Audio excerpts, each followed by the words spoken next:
nós vamos falar sobre o início do reinado de Salomão, sobre o pedido de Salomão. Que pedido é esse?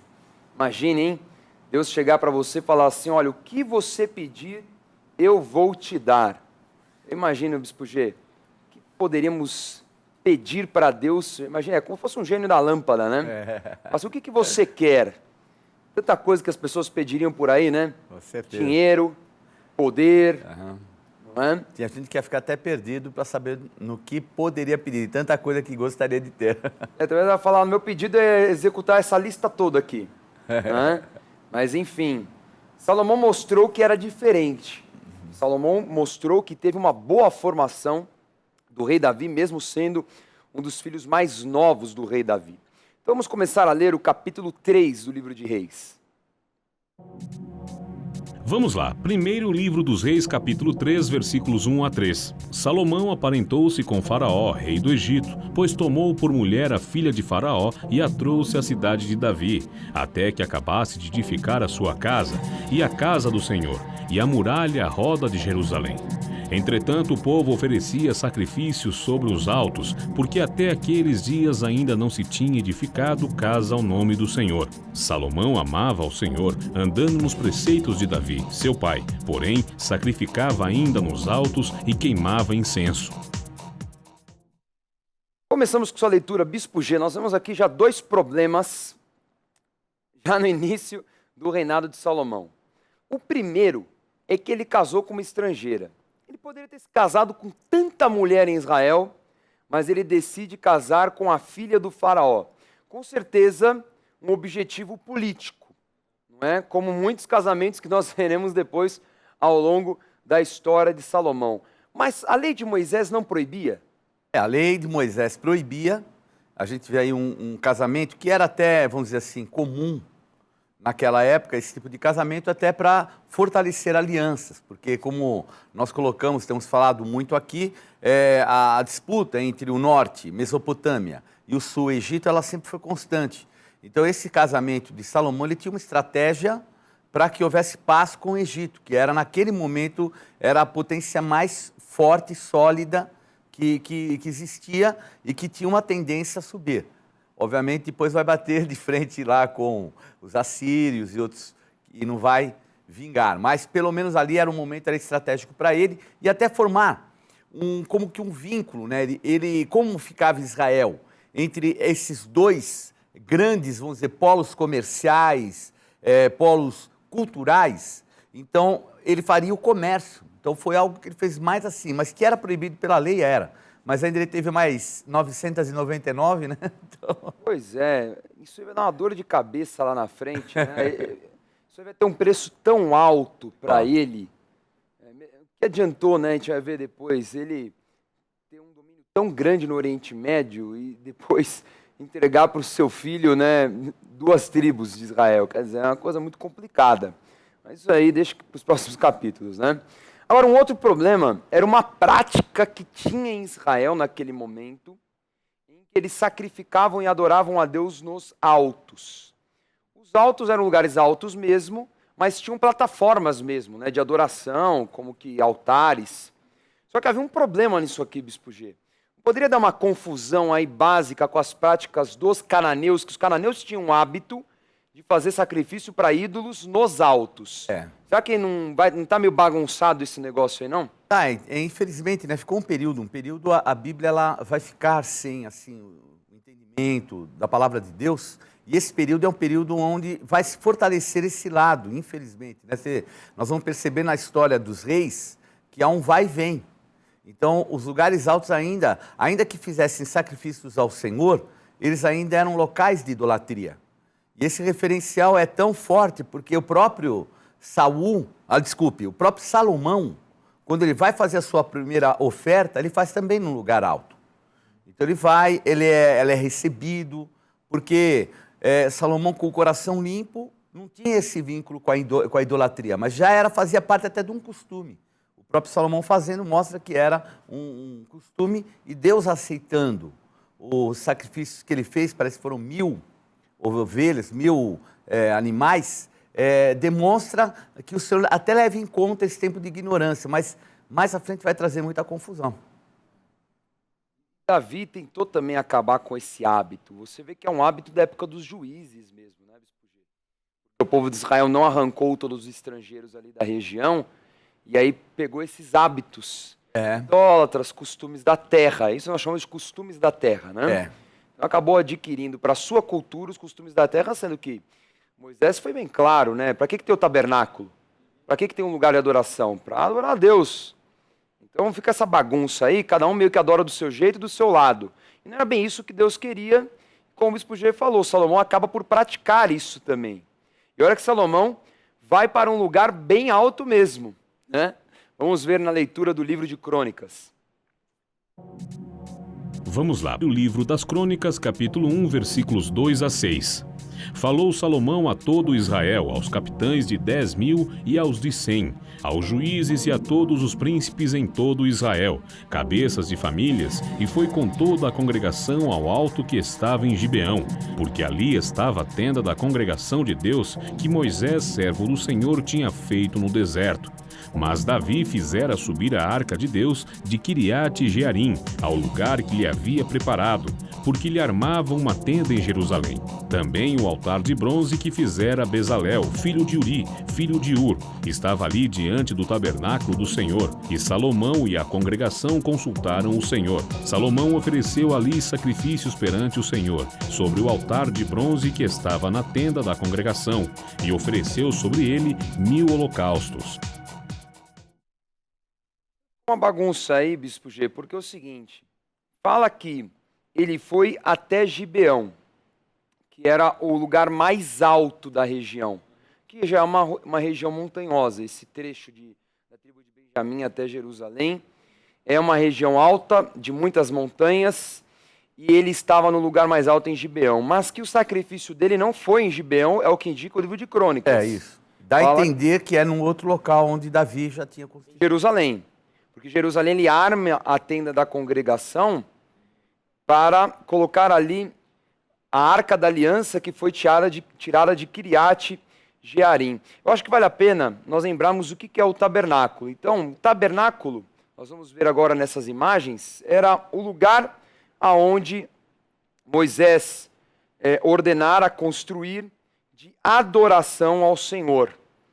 Então, ele era um lugar cercado, um lugar com apenas uma entrada, e tem todo um trabalho, né, Bispo G? Tinham que fazer os muros, tinham que colocar também 4 camadas de peles sobre esse espaço. Era como uma tenda literalmente, mas era uma tenda retangular. E era o local onde eles colocavam os objetos sagrados de adoração. E esse tabernáculo era dividido em 2 áreas, o santo lugar e os santos dos santos. Os santos dos santos era onde ficava a Arca da Aliança. E o santo lugar tinha outros objetos, né, como a mesa dos pães da proposição, o candelabro, o altar de incenso, enfim. Então você vê aí como era produzido esse tabernáculo. E eles andavam por aquele tempo no deserto, e aonde eles paravam, eles tinham que montar isso aí. Então, imagine que dava um trabalho danado. Não é à toa que ficaram 40 anos andando no deserto. E a preocupação de Davi é fazer também um lugar de adoração em Jerusalém. Porque nós vemos que essa tenda foi armada depois em Siló, né? Foi armada em tantos lugares diferentes, mas que a cidade que Davi escolhe depois tem que ser Jerusalém, porque Jerusalém era a capital, Jerusalém era um lugar realmente especial, Jerusalém que tinha o Monte Moriá, aonde Abraão colocou o filho Isaque para ser sacrificado, enfim, naquela região é que é onde vão construir o templo de Salomão. Então, há uma preocupação por parte de Davi em colocar esta tenda, este tabernáculo. Então, você está vendo imagens aí de como era produzida essa área do tabernáculo, as portas, as cercas, os pilares, né, de madeira, uma madeira especial, com as pontas de ferro, de prata. Então esse aí é o tabernáculo, a tenda sagrada, o local de adoração. Não é à toa que Salomão vai perceber também, Bispo G, que a adoração nos altos comprometia o povo. Então, o desejo também de construir um templo por Davi é também pensando nisso, para que houvesse um único lugar de adoração. Então, veja nesse mapa, o tabernáculo ele vai passar por muitas cidades, como você vê aí. Ele vai vir lá no livro de Samuel, né, de Asdod para Gate, que eram cidades dos filisteus, depois Bet-Semes, como nós lemos aqui, para em Kiriat Jearim, vai ficar em Obed-Edom 3 meses até chegar em Jerusalém. Então, em Jerusalém é onde a Arca da Aliança estava e é onde, aqui na palavra nós lemos, que Salomão oferece 1000 holocaustos. Então, a atitude dele, logo após obedecer às ordens de Davi, é adorar a Deus, é procurar o favor de Deus. Ele aprendeu muito disso de Davi, porque se Davi teve sucesso, foi porque ele tinha uma aliança muito forte com Deus e que Salomão precisava construir isso também. E Salomão constrói, tanto é que ele faz 1000 holocaustos, né? Uma oferta longa. Então imagina, Bispo G, uma celebração aí de muitos dias, não é um dia para o outro que você vai fazer 1000 holocaustos, né? Até queimar completamente a carne, até só ficar o pó ali, né? As cinzas. Puxa, foram muitos e muitos dias. Então foi uma grande festa também, provavelmente fazia parte do processo de coroação de Salomão, né? O processo também de consagração de Salomão. Vamos continuar lendo então o livro dos Reis, o capítulo 3, sobre o resultado deste sacrifício. Vamos lá, primeiro livro dos Reis, capítulo 3, versículos 5 a 9. Em Gibeão apareceu o Senhor a Salomão de noite, em sonhos. Disse-lhe Deus, pede-me o que queres que eu te dê. Respondeu Salomão, de grande benevolência usaste para com o teu servo Davi, meu pai, porque ele andou contigo em fidelidade, e em justiça e em retidão de coração perante a tua face. Mantivesti-lhe esta grande benevolência e lhe deste um filho que se assentasse no seu trono, como hoje se vê. Agora, pois, ó Senhor, meu Deus, tu fizeste reinar teu servo em lugar de Davi, meu pai. Não passo de uma criança, não sei como conduzir-me. Teu servo está no meio do teu povo que elegeste, povo grande, tão numeroso que se não pode contar. Dá, pois, ao teu servo coração compreensivo para julgar a teu povo, para que prudentemente discirna entre o bem e o mal. Pois quem poderia julgar a este grande povo? Dá para perceber também na oração de Salomão que havia uma grande pressão sobre ele. Sem dúvida. Não é? Nós sabemos tudo que ele enfrentou diante dos seus próprios irmãos, né? A disputa ali pelo poder e como ele chegou a alcançar esse poder. Então, além desse climinha, que já não era um clima fácil ali no palácio, todas as manobras políticas, militares, tudo aquilo que ele teve que trocar, mexer, até no sacerdócio, tudo que ele fez, ele também era um menino. Ele era muito jovem. Então, é diferente de Davi. Davi, ele assumiu um reinado com mais de 30 anos de idade. Já não era tão menino. Salomão devia ser muito menino. Aqui a palavra criança não seria bem adequada, né? Ele era um jovem.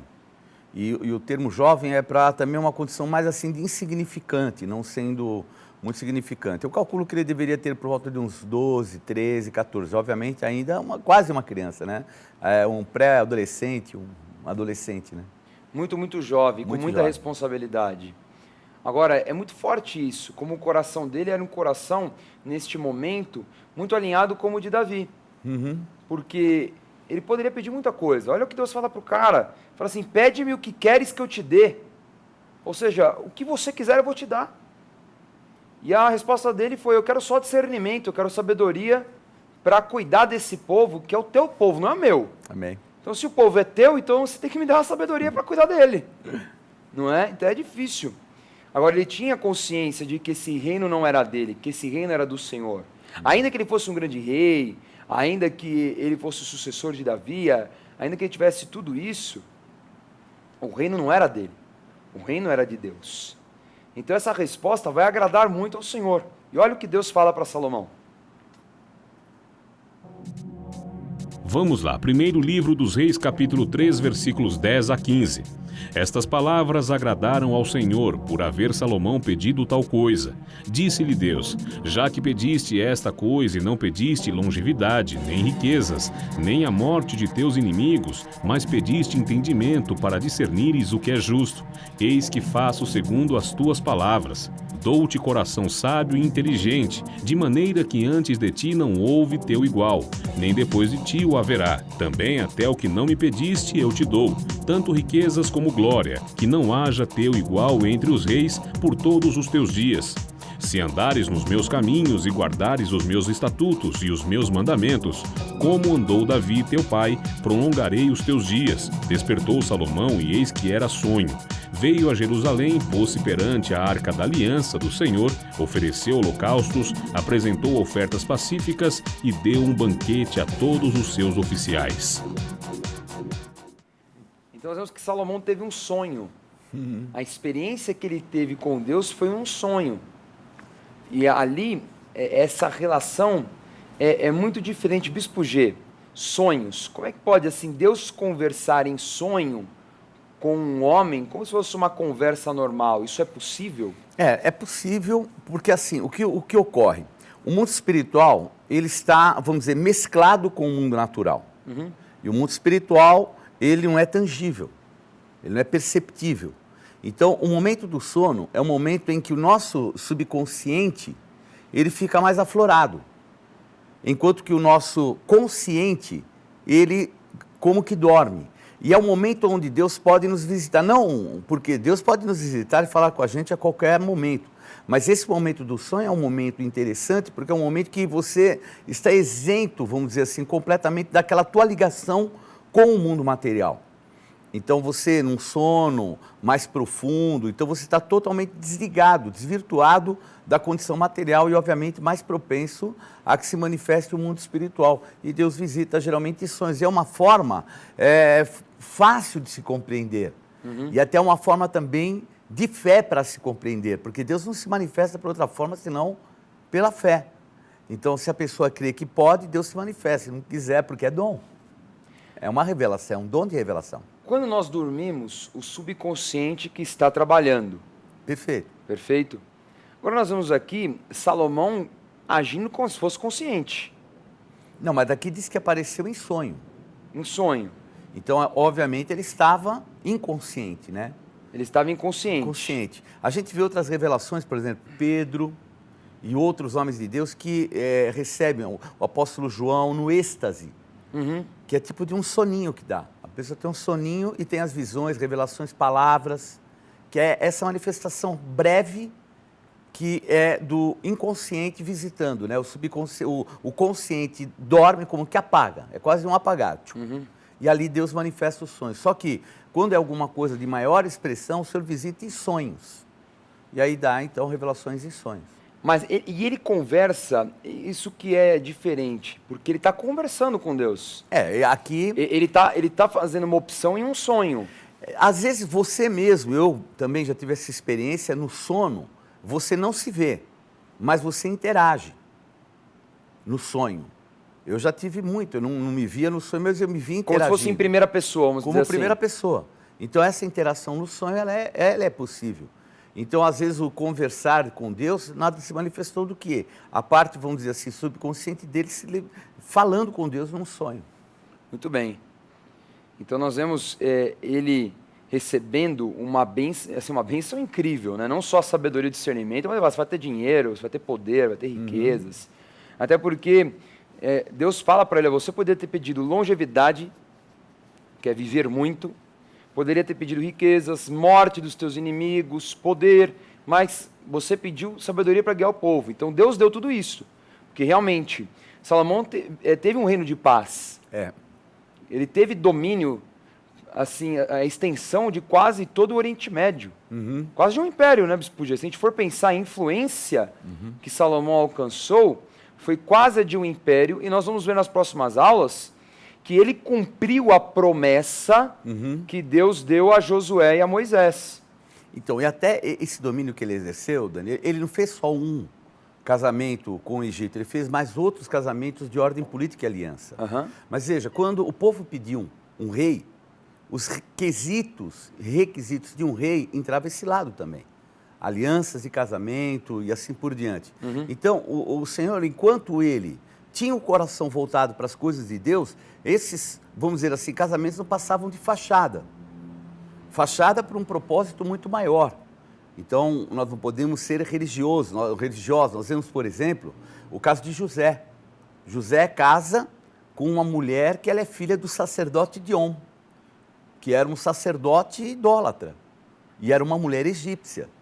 Então a gente percebe, dentro daquilo que é o padrão, que é o momento, então a graça do Senhor nos visita, e visitou Salomão. O que complicou Salomão? Quando ele ficou velho, esses casamentos dominaram o coração dele.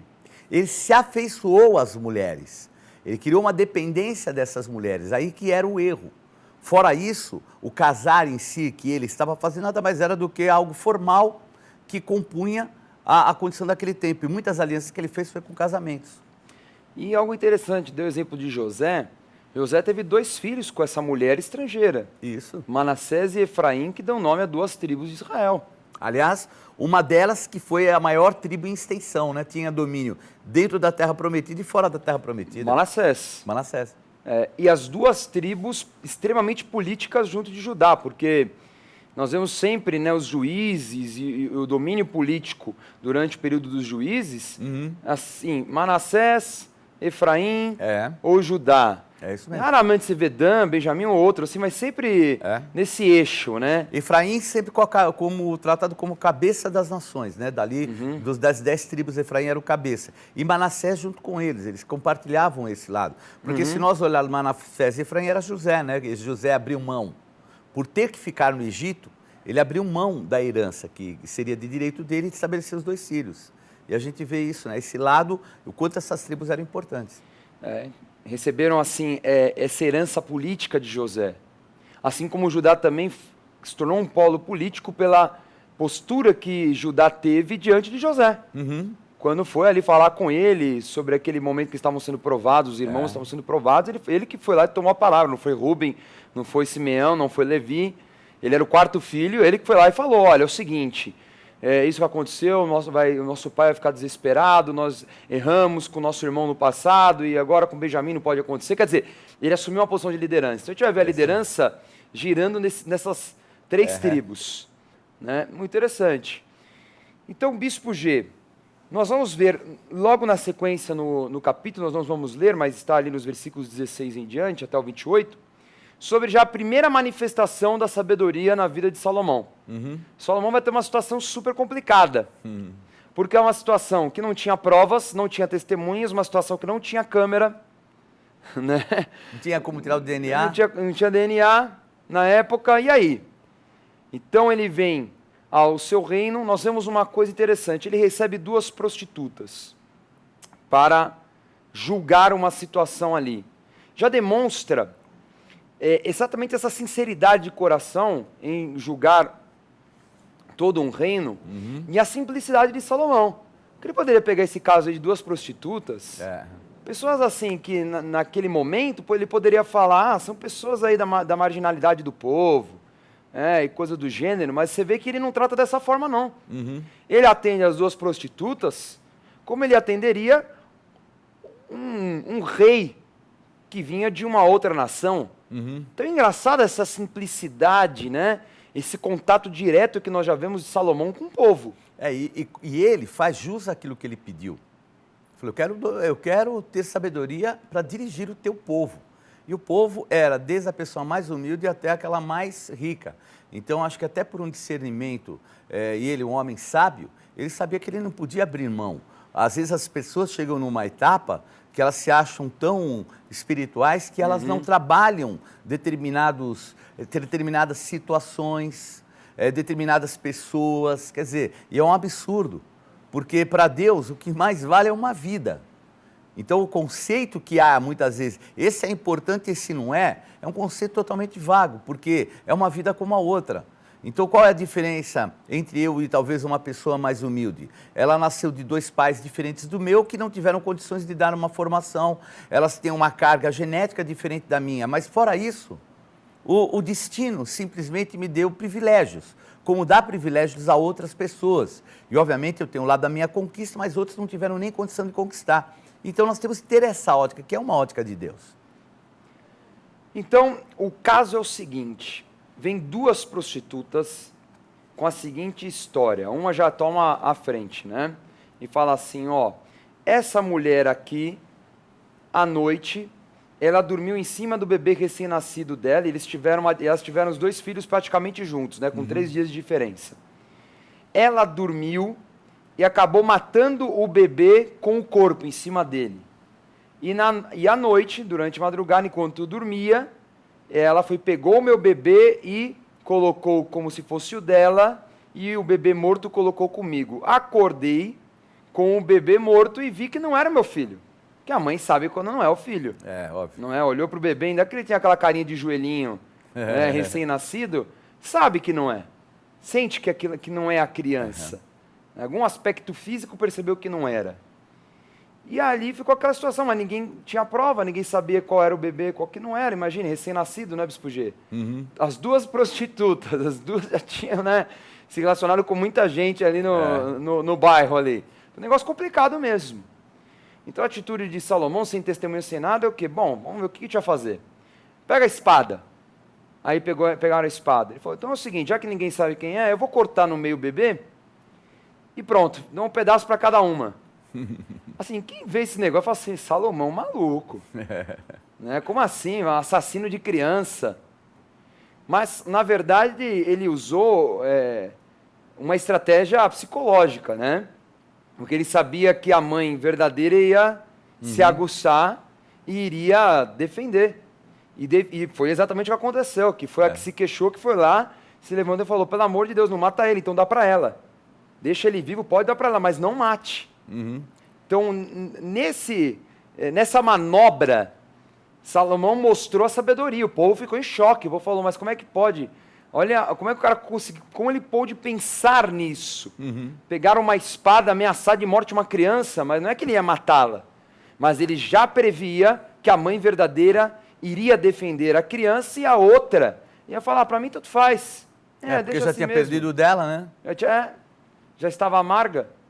E ia ser uma criança provavelmente rejeitada, porque ia crescer, mas ela sabia que não era o filho dela. E um detalhe que ela fala, ó, a mãe é ela mesmo, né? A mãe, ela falou, não, a mãe da criança é ela. Ela fala, não é dela, é tua a criança. Quer dizer, mostrando esse desembaraço, né? Para salvar o próprio filho. Impressionante. Daí vai ficar muito famoso e vai entrar na graça do povo. Vai falar, nossa, esse cara realmente é brilhante, não é? Então a gente vê que Salomão era um homem mais preparado, mais arrojado do que Davi, né? Davi é uma personalidade de guerra, um cara forte, um cara violento. Salomão não, um cara mais refinado, mais político, mais articulado, um cara muito bem preparado para levar realmente o reino de Israel a uma proporção muito maior do que o próprio rei Davi. Mas nós revisarmos a aula de hoje, quero dar a dica Gospel Bay para você. E hoje é a Bíblia da Mulher de Bem com a Vida. Uma Bíblia anotada pela serva de Deus, Bispa Sônia Hernandes, com 52 pensamentos, com cronogramas de orações por estação do ano, além de dicionários, mapas, uma Bíblia completa que precisa estar na tua coleção. Você também pode dar de presente para sua esposa, para sua filha, você homem, ó, dá esse presente maravilhoso, esta Bíblia incrível, a Bíblia da Mulher de Bem com a Vida. Você pode adquirir esta Bíblia com um preço super acessível no site gospelbay.com.br ou pelo Televendas 3500-1222. Você vai receber com toda a comodidade e segurança na tua casa, pagamento facilitado, muito seguro. O Gospel Bay é a loja virtual da Rede Gospel de televisão. Nova loja Gospel Bay.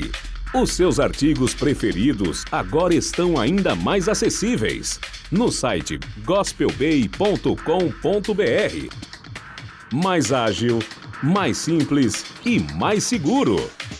Acesse agora mesmo o novo site gospelbay.com.br e boas compras.